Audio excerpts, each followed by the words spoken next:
In this video, we are going to complete the exercise using Cisco router to cover the NAT, network address translation. We're going to cover three main category of the NAT. One is the dynamic NAT, second one is static NAT, and then the overload, which is the equivalence of the port address translation, PAT. We're going to download the packet tracer before configuration file here. We're going to download that and open it on our packet tracer as our topology to start the exercise.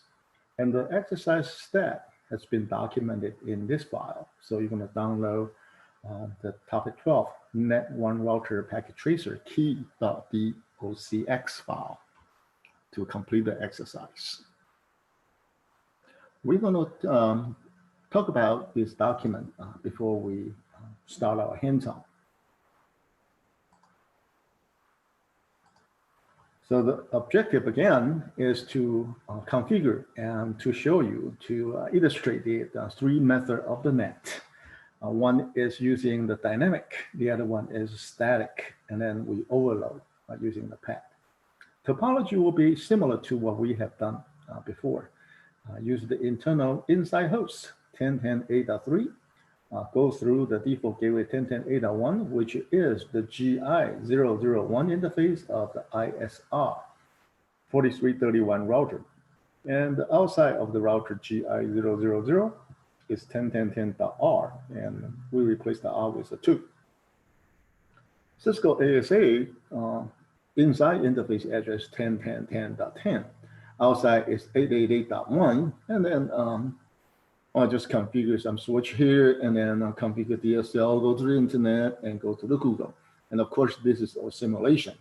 If you're interested in knowing how to configure this part of the internet simulations, at the end of this document, we have that. We're going to take a look at the configuration of the 5505 at the end of the document. So if we go to page 5, we will have the server to configure the PT, the cloud, and the DSL modem, and so on and so forth. We follow the step, and you will have a simulated internet access. And the ASA 5505, let's open one of those topologies so you can take a look at it.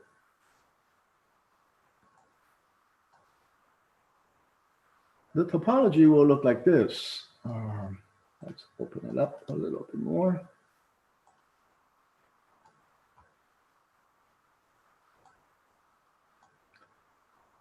This ASA, we will have an inside 10.10.10.10 connected to, or we're going to add a sniffer here later, connected to here. And then directly actually connected to a switch, which is the 10.10.10 network. And so all of this VLAN 1, Ethernet port 1 through 7 are inside, and port 0 are outside, and then we call it VLAN 2. So the VLAN 2 connected to another sniffer, and then goes to the outside network and goes through the internet in the simulation mode. And of course, in here, we define what VLAN 1 is, so it's 10.10.10. Therefore, you see the VLAN 1 here is 10.10.10.10. And VLAN 2 is outside, and it's 888.1, so going outside. And now here is the ASA PET command and the NET command. So we define an object, and this is like subnet any. So whatever the IP address is coming in this object, we are going to network address translate it from the inside to the outside interface, and dynamically using the interface of the outside. So it's like a PAT overload in today's our main exercise of using Cisco 4331 ISR router to discuss the translation. So it's the equivalent of the overload. And this one is equivalent to the static translation, a one-to-one static translation. So we define the object 10.10.8.3. So when 10.10.8.3 come, reach the ASA's inside interface, it's going to be translated from the inside interface and go all the way to outside interface and statically change that to 8.8.8.3. And you can see in here, when the 1010A3 come through this router without any translation, it's going to reach the ASA5505 inside. Then it's going to translate it to the 8.8.8.3 outside to go out, right? So, and the access list here, instead of using the more secure configuration like what we have been doing a couple of weeks ago to show you the differences between how to use the ACL to tighten the, and also the policies, layer 7 ASA application policies to tighten the security. For this exercise, we just go ahead and make it simple and easy. Just permit IPNA to come in. And then set the default gateway, not a default gateway, but add a static route. If you want to go to 10.10.8, you're going to go to 10.10.10.2, which if you look at the topology here, if you want to go to 10.10.8 in here, you are going to go to 10.10.10.2. Yeah, okay. So this is a quick run through for the ASA 5505. Okay.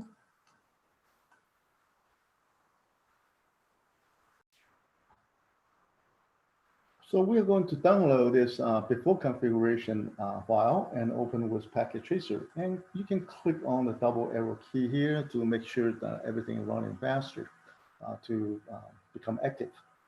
Now we are going to first go through some basic configurations. Here, 10.10.8.3, it's already been configured for you.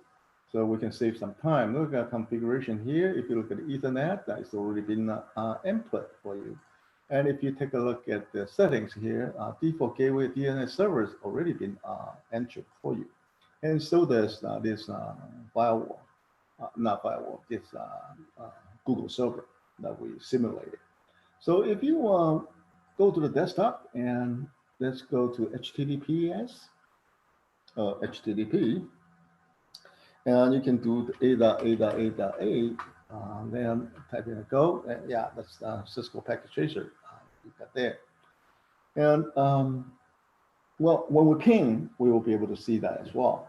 Before we do that, let's take a look at the translation and see how's going on with these boxes. So let's go to the ASA here. And we go to the CLI. And we do enable. So I'm going to do a write erase to yank it out. Say, hey, do you want to erase it? Yes. And then reload to confirm it. So it's going to reboot.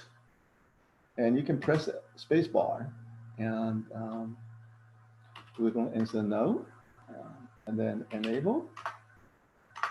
So if we do a show run, you're not going to see any configuration. Show run, hit enter. There's nothing configured in there. So we're going to go to the document on the ASA, and let's copy it out, which is, I believe, on your last page. So we can just copy a pretty good chunk of that and go all the way to VLAN 2 and copy and move it to the side and config T, make sure we do config T, and we paste it in and make sure there isn't any error message. So inside set it to 100, outside set it to 0. This is just a message, it's not an error. So that looks fine. Now we are going to configure the static network address translation command. So we are going to copy this part. Okay, we're going to copy define the object of the specific host, and statically translate 10.10.A3 to 8.8.A3. And this is PET. So PET and static net. Copy and copy here, and let's paste it. Okay, no problem. So what it does is this: if everything come in here, if you have a static 10.10.A3, when it go out, it will become 8.8.A3. or else you're going to get the pet address 888.1. So let's continue on with this last three line here, access list, and also add a static route so that it will work when it's not translated, okay? And we paste it. Okay, so everything is done from scratch to install to the ASA5505. And now at this point, we can actually refresh it. It should be fine. And let's go ping. Ping A.A.A.A. Well, it looks fine. But then let's see what address does it carry when we come out from this 10.10.8.3. When it pass here, if it's not been translated, it will be 10.10.A3. And so in here is 10.10.A3. And once you hit here, it will be translated to 8.8.A3 to go out. Well, this proves the idea. So by adding a sniffer to it. So click on the second one, the end device, choose a sniffer, and put one before the firewall and one after the firewall. And let's reset the cable, take the cable out, take the cable out, and we are going to select the cable and choose the Ethernet 0 is outside and 1 is inside. So 1 is inside, goes to the sniffer. 1. All right, and from the sniffer 0, we can select any of those ports. So again, let's just select a crossover cable and go from outside interface, which is VLAN 2 here, and select it to Ethernet 0. And then we'll select any straight through cable from Ethernet 1 and goes to here, any port. And of course, we can speed it up. So everything is working fine now. We'll go to the sniffer here, go to the GUI, and just clear it. And let's go to the sniffer and go to GUI, and let's clear everything. So now let's come here. And let's go ahead and ping it again. So up arrow key, let's ping the 10.10, 8.8.8.8.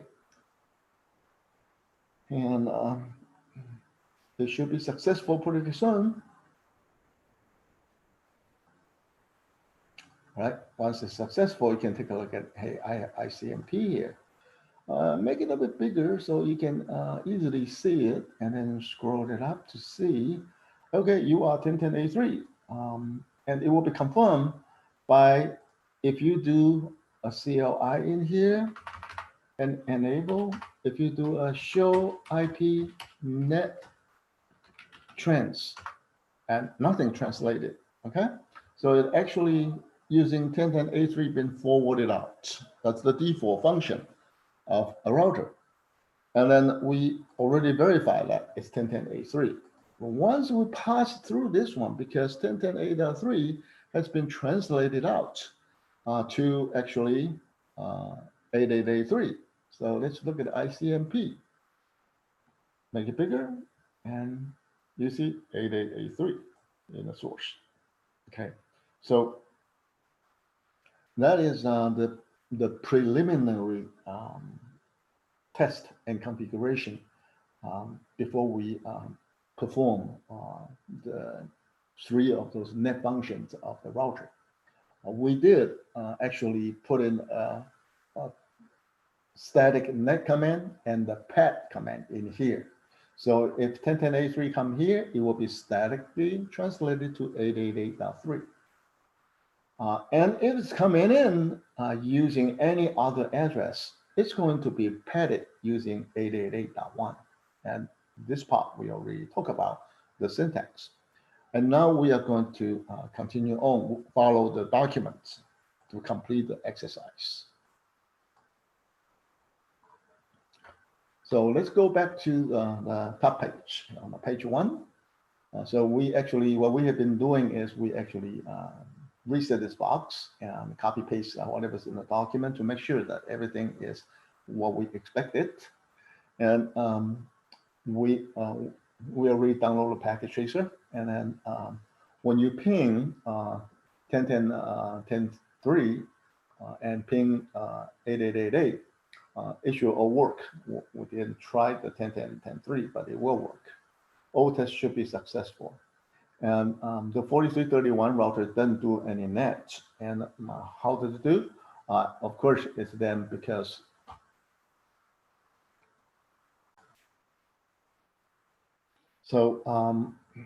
after we have do the test and put a sniffer in here, one before, one after. Before sniffer, it's actually showing 10.10.8.3. And after the sniffer, the ASA behind this behind the ASA 5505, the address already been statically translated to 888.3 go out. And we already have the 5505 already have a static route added. So therefore, when it try to get a return packet here, the 10.10.8.3, this 5505 already know will send it to the 10.10.10.2. So that's why it will work. And now we're going to actually delete the route because we have done this before. So we're going to take out the route. And you're going to right click that and you're going to say copy, and let's move it on the side. And now we are going to actually update this one and enable and config T, and then we can actually paste it in. So once we take the static route out, then the ping will fail. Or double check, it will have a full fail message.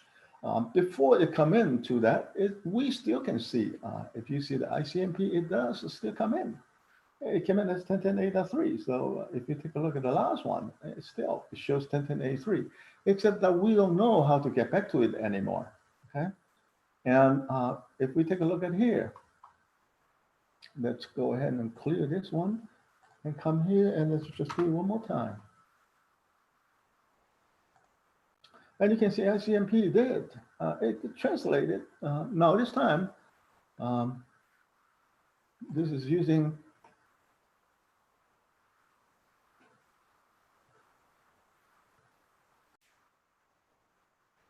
so you can see that this ICMP is using the 8883 here. You can see that echo request.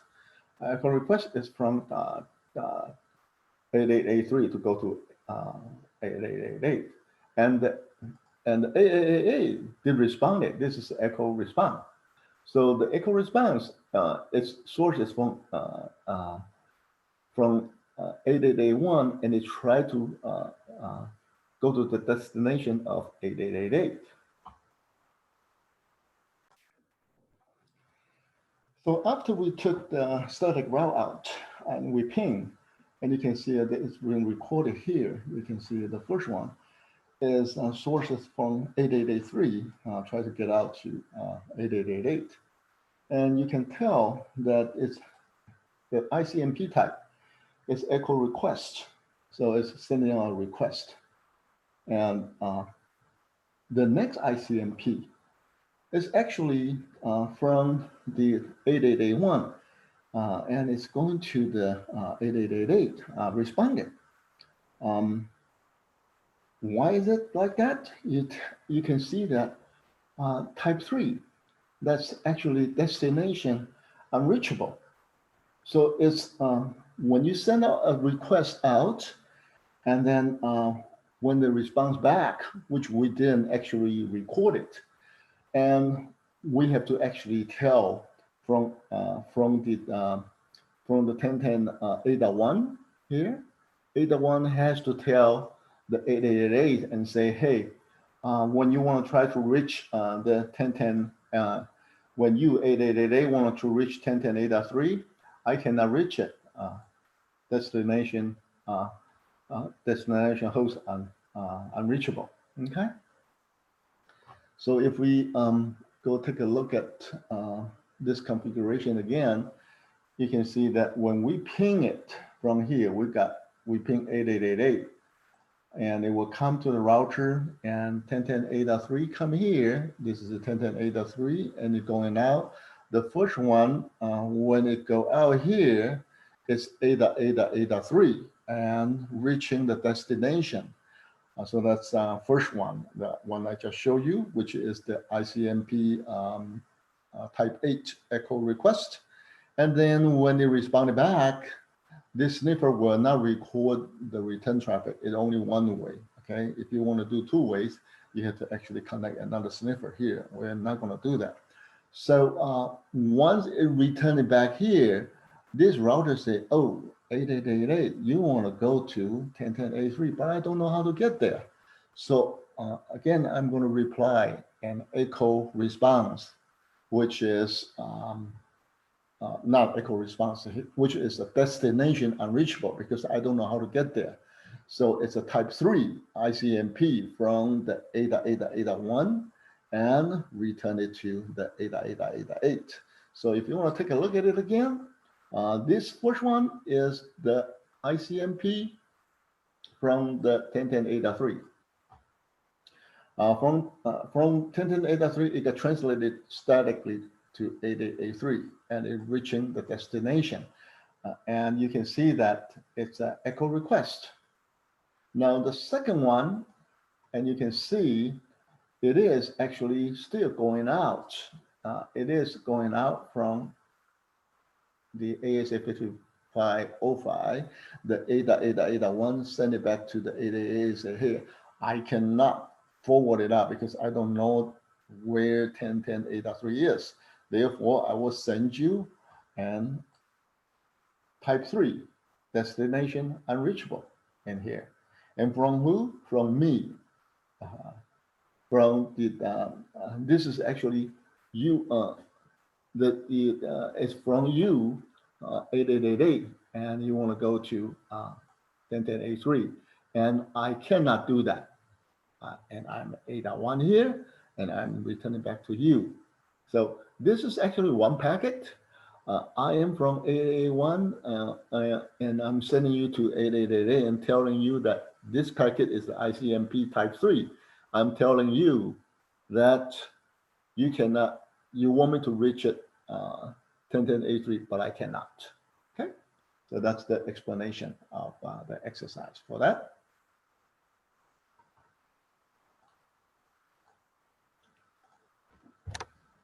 All right, so after we issued the no route to it, then O test issue failed.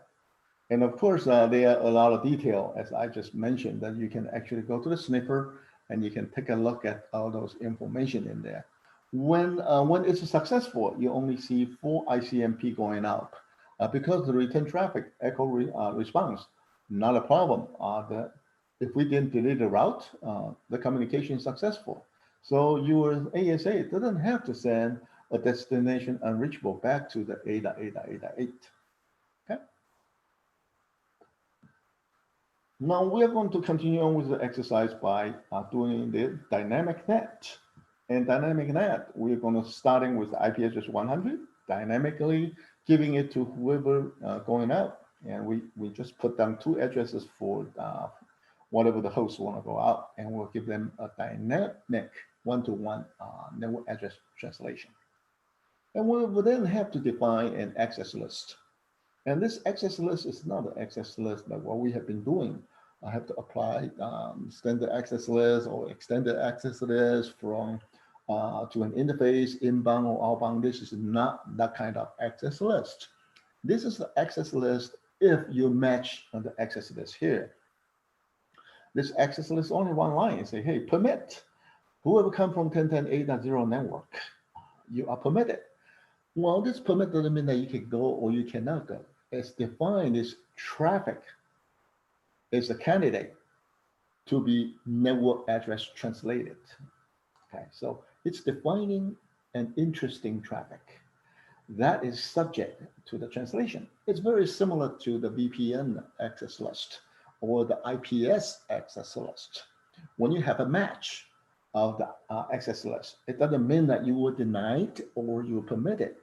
If you're permitted, that means you are subject to inspection in the IPS, And if you deny, that means, hey, you are not subject to inspection. It doesn't mean that you cannot go out or come in. So it's a special access list. So we define this special access list, and then we tell them that, hey, if you're coming from the inside interface here, the 01, then it's your network address of the source, the inside, all right? And then we were going to translate it to the outside address, okay? Then if you're coming in from 10.10.8.3 inside network, you are a candidate. You are an interesting traffic. And we will, because you're coming from the inside, we will translate you into an outside 10.10.10.100 address. So let's test it out. We are going to right click and say copy and move this to the side. Now we're going to copy to the ISR router and enable config T, right? Right click and let's paste it. So once we paste it, now this time when we try to ping out, we don't need any static route anymore because we already took it out. And that's why we got ICMP echo request out, and then destination host unreachable, return it back to the 8.8.8.8. So now it should work fine because we are translating it. And if you go to here, and if you say do show IP net trends, if we don't see anything yet, we have to first ping it and make sure that the communication going to destination and come back. Then it will stick with the translation. And we can take a look at here. So if you do another show IPNet translation, now you can see, all right, we do have the translation here now, okay.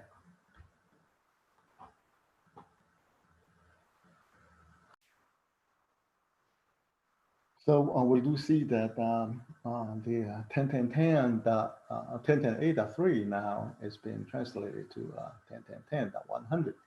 And what is the inside local and the inside global and outside local, outside global means? This is just a Cisco way of explaining the translation addresses. So let me explain that to you. 10.10.8.3 here is an inside local address. So it's an inside network from the router's perspective. So the inside network is 10.10.8.3, of course, 10.10.8.3. And when it goes out, it's going to be translated out. So it's become inside and become global because it's globally accessible now. Even though when we translate it out, it may not be the global address, but consider from a router standpoint, that translated address is reachable. So that's why we call it inside and global, meaning that it's translated from the inside local address to the become an inside global address. Okay, so it's 10.10.10.100.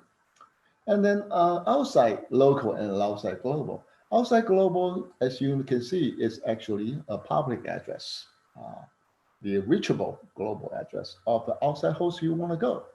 And outside local really is none of our concern. I mean, we don't even know what is the 8888 Google's DNS server, web server, what is the inside address. So therefore, Cisco just go ahead and copy the outside global address and put it here as their outside local, okay? So what outside local is that usually you don't put the 8.8.8.8 directly outside. They have a firewall. This is pretty much a translated address outside. So this is the translated outside global address. As far as the outside local address here, it's under control of the other party. We would have no idea what that is. That's why the outside local is always a copy of the outside global. Okay?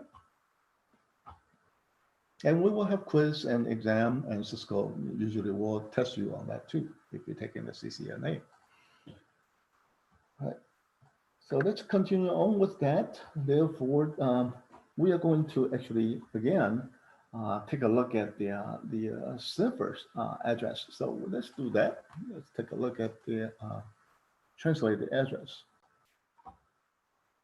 So if we take a look at this address, well, it's already have a lot in there. Let's do it again, clear. And we can come here and let's clear that as well. Now we just have to simply do an up arrow key to ping it again. So we can quickly see that. You can see, all right, ICMP. Okay, you have been translated, right? And now you've been translated dynamically. Source from 10.10.100, right? It's been dynamically translated, and you're going to go to 8888, and it's an echo ICMP. It's an echo request type 8, right? And in here, then we will try to see the ICMP, and you can tell. All right, now it's an ICMP address translation.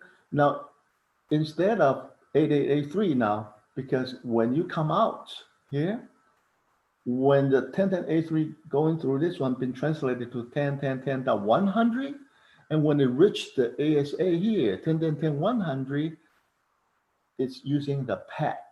So therefore, it will be using the IP address of 8881, the interface of the outside 8881 to go out as an echo request type 8 to the 8888. So it's an echo request. All right. So that is why we can see it. When this one come here, you get translated to 10.10.10.100.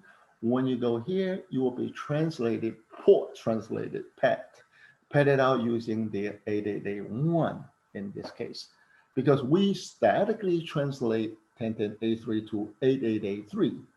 All other 10.10.10 or other network it comes in, we're using PAT to go with 8.8.1. Okay. So that is the discussion for this 8881. Before is 10.10.10.100. After that is 8881. And of course, we can take a screenshot and you can see that it's been translated to that. And it's a proxy op. That's why we don't need static IP. So if you do a show ARP in here, let's take a look at that. So if we do a show ARP in here, enable and show ARP. So you can see the op here. You can see that 10.10.10, the interface of 10.10.10.2. We have 10.10.10.10.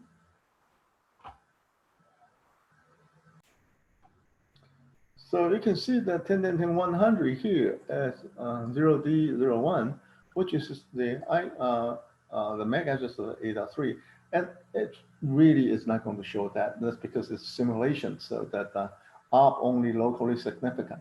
You're not going to see anything that's beyond that.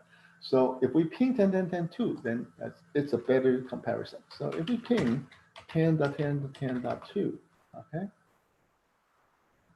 and then we can do show op.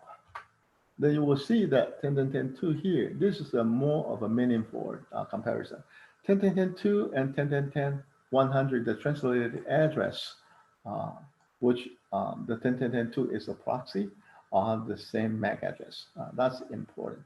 You're not going to see any MAC address in the real world. That's not on your network. 888 is on your network, so you're going to see it, but 10.10.8 is not on your network.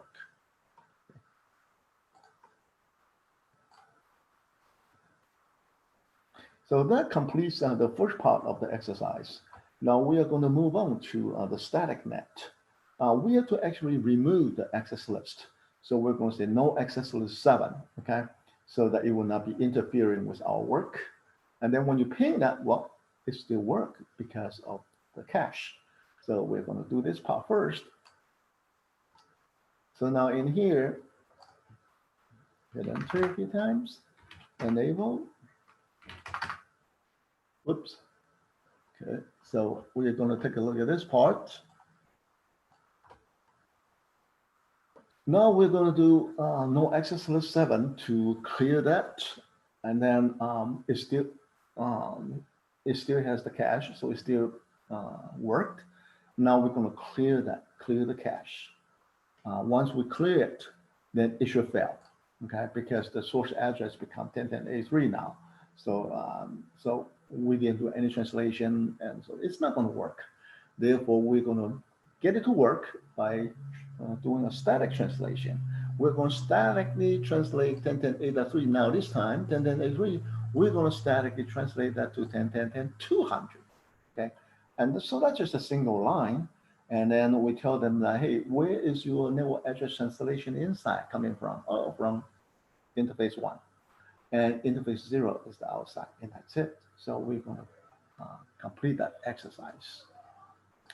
So now in here, we're going to do an enable, and we're going to do a show IP net translation. Since there isn't any translation, so we have to kind of get it in. Now show IP net trans. Okay, it's in there, so it's still in the cache. And what we're going to do is we are going to say, hey, remove the access list 7, right? Copy and come here. Config T. And we are going to paste it in.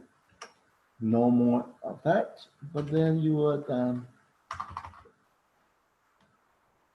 but then if you exit and you do show IP net trans, is still there. So therefore, from that standpoint, if you ping it again, well, because the translation there, then it should still work. But of course, again, this is simulation. Let's double check and see if it is there still or not. Let's do that. See, in this simulation, it actually clears it. But if you do it in the classroom, I'm very sure that it will mess us up. It will use the old translation there, and it will be still successful. And that's why I put a note there. This exercise is to replace using the Cisco packet tracer to replace the real Cisco router and switch. So anyway, in this simulation, it does clear that, but in the real routers, it didn't. Okay, so in any case, issue a cleared translation is a good idea. Okay. So let's continue on with that. So we don't have to do this part. We don't have to clear it. We just have to continue on to come here and right click. And so we're going to copy and we're going to paste it in. So we are going to config T and we are going to paste it in. And now once we paste it in, it should work now because it will then be translated to 10.10.10.200 statically. So if you take a look at in here, you can see all the way to the end, ICMP, the last one, you will see it become 10.10.10.200 now. And 10.10.10.200 come in here, it's going to be port translated to 8881. So if you come here, look at the last ICMP here, it's going to be from 10.10.8.1, and that's going to be type 8 echo request. Okay.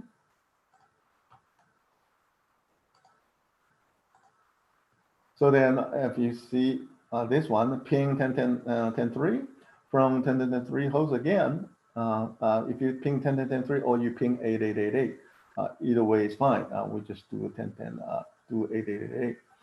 And it should be working because the source address already been statically changed to 10.10.10.200, and we have solved the two sniffers.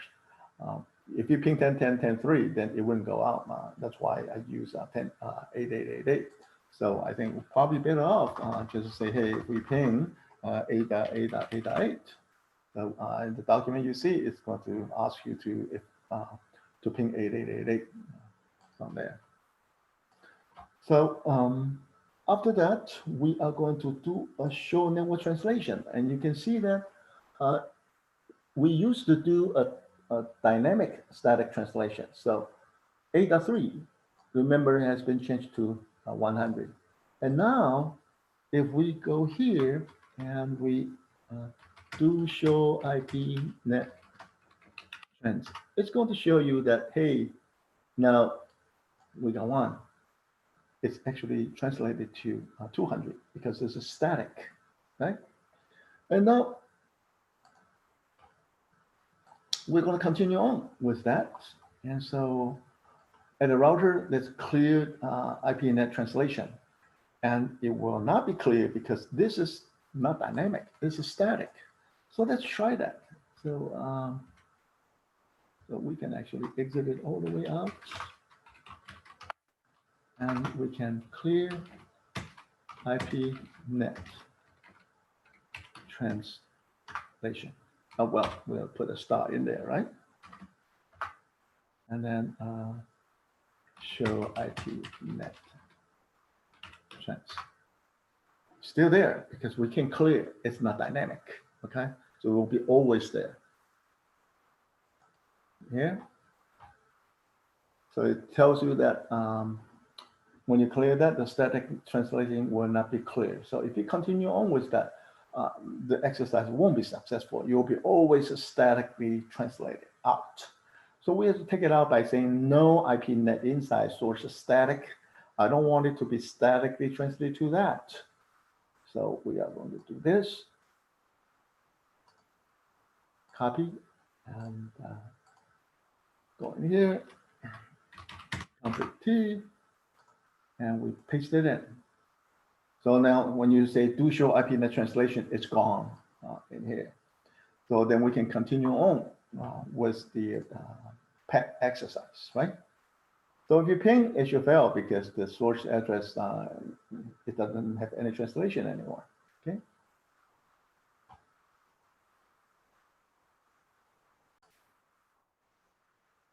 So now we successfully clear that, and we test it out, make sure that it's not working anymore. We can actually configure the command for the PAT using the interface of the outside. All the outgoing traffic will use the outside IP address of the router as the translated address. So we define access list 7 again, and we're going to use the GI000 outside IP address as an overload. As a pet, and then define the interesting traffic, who's going to be overloaded, which source coming in will be from 10.10.8 coming in will be overload, it will be padded, and that's from inside of interface 1 going out to 0 to outside. So it's pretty straightforward syntax here, and after we've done that, let's also do a show IPNet trends and see how it goes. So we're going to copy that, move it to the side, and we're going to paste it in. So then it still doesn't have any. You see, after we paste it, it still, of course, doesn't have any translation because we haven't actually have it go out yet. So in here, after we paste it, or we do the show IPNet trends, it doesn't see it yet. They should have no translation. And if we ping Google again, 888 from that, then it should be working. Then if you do a show net translation, then you will see that it has been translated now. So now if we go here, and then we are going to go out. But at this time, let's just go ahead and clear it on the sniffer so we can see it better of what address it has been used. So we come in here and hit enter. So after it's been pinged, we can come here, the ICMP, and you can see that, hey, it's using the PAT address because it's using the interface of the router. So it's PAT. So 10.10.10.2, whatever 10.10.10 come in here is going to PAT it to the A1. So we're going to come here, and then, well, we didn't log it, so we can actually see it from here, ICMP. You'll see it's going out using the outside interface of, outside interface of 8.8.1 of this ASA to go out. Okay. And of course, if you do a show IPNet translation again, then we will be able to see here. Now this time, you see that 10.10.8.3 go out, and it's ICMP, and you are going to get this translating address. And that completes our three different type of network address translation exercise. And here, the rest is just the configuration for the supporting devices. And this is the end of the video.